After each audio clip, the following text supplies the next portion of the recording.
உங்களுடைய 10ஆம் விதியானது உங்களுடைய 8ஆம் இடத்திற்கு அதிபதியாக வரக்கூடிய சூரிய பகவான், நான் சொன்னேன் 8ங்கிறது பிதாகாரகனுடைய சூரியன் 8ல் ஆட்சி பெறுகிறார். எப்பவே சொன்னேன், தந்தை மறைந்தால் 8ஆம் இட அதிபதி சூரியன் பிதாகாரகன் மறைந்தால் உங்கள் வாழ்க்கையில் அன்னையிலிருந்து தான் டேக் ஆஃப். உடனே இதை வச்சு பல தந்தைமார்கள் நம்ம மேலே கோவப்படுறாங்க. அப்போ நான் போனாதான் என் பையனுக்கு நல்ல காலம் நீங்கள் சொல்கிறீங்களா? எல்லோருக்கும் அல்ல, பெரும்பாலானவர்கள். உடனே அஸ்ட்ராலஜியை வழிபோக்கில் கற்றுக்கிட்டவங்க கமெண்ட்ஸில் போடுவாங்க, இதெல்லாம் போய் இவருக்கு தெரியல ஜோதிடம்னு. ரொம்ப சந்தோஷம். கடவுளே கீழே இறங்கி சொன்னால் கூட சில பேருக்கு புரியாது. அதுக்கு நம்ம ஒன்றும் பண்ண முடியாது. நான் லாஜிக்கோடு எக்ஸ்பிளைன் பண்ணுறோம். 8ஆம் இடம் என்பது சிம்ம ராசி, அதற்கு அதிபதி சூரியன் பிதாகாரகன். மகர ராசியின் 8ஆம் இடத்திற்கு பிதாகாரகன் அதிபதியாக ஆட்சி பெறுவதனால் மகர ராசியின் முன்னேற்றம் என்பது தந்தையின் மறைவுக்கு பின்னால் என்பதுதான் நிதர்சனமான உண்மை, கசப்பான உண்மை. அன்பார்ச்சுனேட்லி இது 10வது விதி. அடுத்தபடியாக நம்ம புதன், அதுக்கப்புறம் சுக்கிரன், அதுக்கப்புறம் செவ்வாய், அதுக்கப்புறம் குரு பகவான் எல்லாம் பார்த்தோம். இத்தனை தலைவிதிகளில் ரொம்ப முக்கியமான விதி மகர ராசிக்கு ஒன்று இருக்கு. ஏழ்மையாக பிறந்து பல கோடிகளுக்கு அதிபதியாகக்கூடிய யோகம் என்பது பிறவியில் மகர ராசி என்பவர்களுக்கு உண்டு. ஆனால் நம்ம ஊரில் எப்படி தெரியுமா, இவர் அப்படியே உட்கார்ந்துருப்பார், மேலே ஒரு ஓட்டையை போடுவார், போட்ட உடனே பத்தன்னு கொட்டணும். அது நம்ம ஊர் விதி, நம்ம எதிர்பார்க்குற விதி. இவர் எதுவும் வேலையெல்லாம் செய்ய மாட்டார். அந்த ஜோசியர் சொல்றக்கூடிய ஜோதிடர் இவர் சொல்லணும், நீ எந்த வேலையும் செய்யாத, நீ அப்படியே உட்காரு, எல்லாம் உனக்கு நடக்கும் அப்படின்னு சொன்னா சூப்பர் ஜோதிடர். கடவுள் யாரை ஒருத்தர் சோதிக்கிறாரோ மறுபடி அவங்கள பெரிய ஒரு நல்ல காரியத்துக்காக தயார் பண்றாருங்கிறது தான் உண்மை. இந்த அவஸ்தைப்பட்டு மனசு நொந்து தன்னம்பிக்கை இல்லாத நபர்கள் எங்களோட வீடியோவை தயவு கூர்ந்து பார்க்க வேண்டாம்.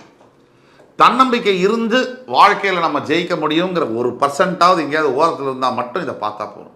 தேவையில்லாத தற்கூறிகள்லாம் நமக்கு எதுக்கு? நமக்கு வீண் விவாதம் என்பது தேவையில்லை. நமக்கு தேவையானது எது அப்படின்னா, உண்மையான விஷயங்கள் என்ன, வாழ்க்கையில் நல்லதும் இருக்கும், கெட்டதும் இருக்கும், தோல்வியும் இருக்கும், வெற்றியும் இருக்கும். எல்லாத்தையும் தாண்டி தான் நம்ம ஜெயிச்சாகணும். ஆக அந்த தன்னம்பிக்கை உடையவர்கள் மட்டும் நம்மளை ஃபாலோ பண்ணால் போதும். இப்போது இந்த மகர ராசிக்கு முக்கியமான தலைவிதி நான் சொன்னேன். ஏழ்மையாக பிறந்து கோடீஸ்வரராக மாறக்கூடிய யோகம் மகர ராசிக்கு இருக்குது.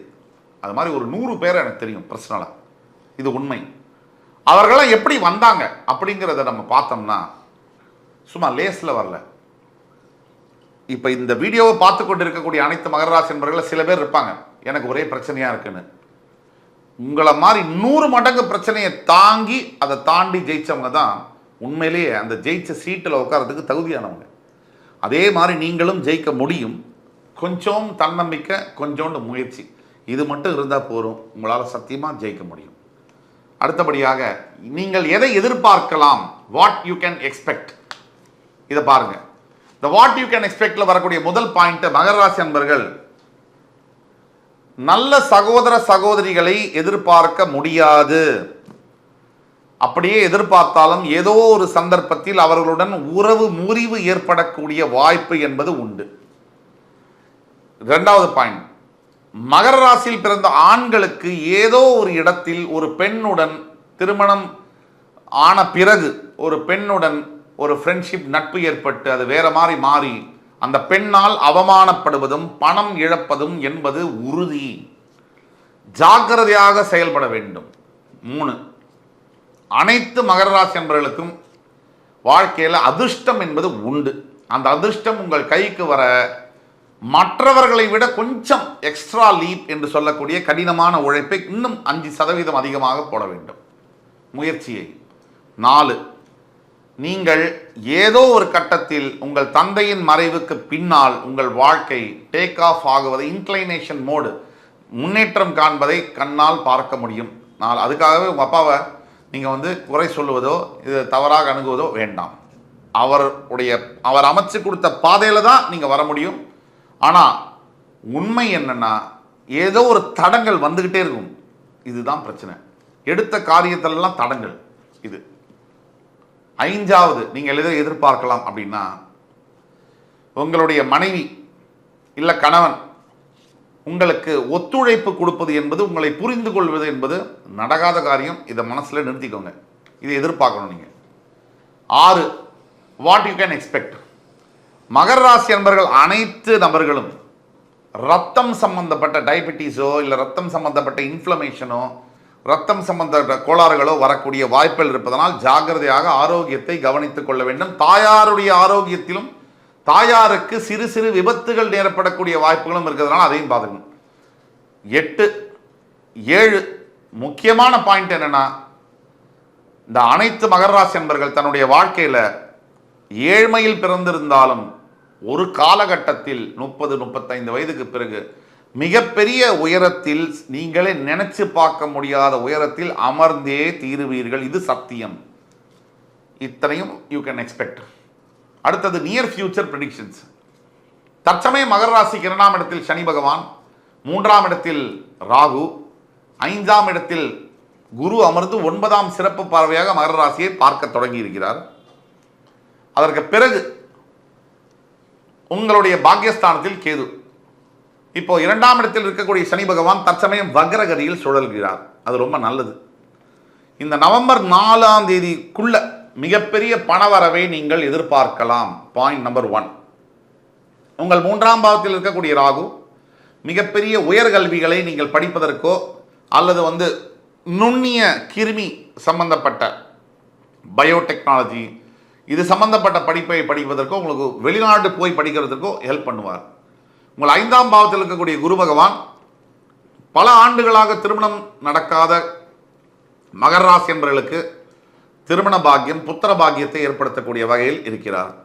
உங்கள் பாக்கியஸ்தானத்தில் இருக்கக்கூடிய கேதுவினால், ஒன்று தந்தை இருக்கிற இடத்துலேருந்து நீங்கள் பிரிஞ்சு வேற ஊருக்கு டிரான்ஸ்ஃபர் ஆகக்கூடிய நிலைமைகள் ஏற்படலாம். இல்லை அதே ஊரில் அதே வீட்டில் தந்தையோட இருந்தீங்கன்னா கொஞ்சம் அனுசரித்து போகிறது நல்லது. அவரோட கருத்து வேறுபாடுகள் ஏற்படலாம். தனிஞ்சு போகிறவங்க தோற்று போகிறதில்லை. பெற்றவங்கள்ட்ட தோக்கிறதுங்கிறது தப்பே இல்லை. ஒன்று. அதுக்கு அடுத்தபடியாக ரெமெடிஸ்குள்ளே போவோம். இப்போ ரெமெடிஸ்குள்ளே நம்ம போனோம்னா, முதல் ரெமெடி அனைத்து மகர ராசி அன்பர்களுக்கு ஃபர்ஸ்ட் ரெமெடி என்ன? திருநள்ளாறில், காரைக்கால் பக்கத்தில் இருக்கக்கூடிய திருநள்ளாறில் இருக்கக்கூடிய தர்பாரண்யேஸ்வரர், இந்த சிவபெருமானுக்கு தவறாமல் வருடம் ஒரு தடவை போய் சனீஸ்வரனுக்கு அபிஷேகம் செய்து, தர்பாரண்யேஸ்வரருக்கு பட்டு வஸ்திரம், முடிஞ்சால் எந்த வஸ்திரமாக இருந்தாலும் சாத்தி அவருக்கு அபிஷேகம் செய்து, வெளியில் கோவிலுக்கு வெளியில் இருக்கக்கூடிய தானம் தர்மம் ஏழைமார்களுக்கு தானம் பண்ணும்போது மிகப்பெரிய அளவில் உங்கள் வாழ்க்கையில் மாற்றங்கள் நிகழ்ந்தே தீரும். 1. 2, சனீஸ்வர காயத்ரி மந்திரம் என்று சொல்லக்கூடிய ஓம் காகத்வஜாய வித்மஹி கட்கஹஸ்தாய தீமஹி தன்னோ மந்த பிரஜோதயாத், இந்த மந்திரத்தை மினிமம் 21 முறை தினமும் ஜபம் செய்து வரும்பொழுது வாழ்க்கையில் மிகப்பெரிய கெட்டதெல்லாம் விலகி நல்ல மாற்றங்கள் வரக்கூடிய வாய்ப்புகள் உண்டு. 3வது ரெமெடி என்பது கொஞ்சம்னா இன்னும் கொஞ்சம் பொறுமை என்பது தேவை. விரக்தி மனப்பான்மையிலிருந்து வெளிவரணும். எல்லாத்தையுமே ஒரு நெகட்டிவாக பார்க்கறது, சனியுடைய ஆதிக்கம் பெற்ற ராசி என்பதனால் அந்த நெகட்டிவ் மைண்ட் செட் கூடவே இருக்கும். சின்ன பிரச்சனை வந்தால் கூட எல்லாமே முடிஞ்சு போச்சு, அக்கௌண்ட்டை க்ளோஸ் பண்ணுங்கிற மாதிரி இருக்கும். அப்படி அல்லாது, வாழ்க்கை என்பது ரொம்ப பெருசு, உலகம் அதை விட பெருசு. அதனால் எப்போவுமே there is always a better chance tomorrow.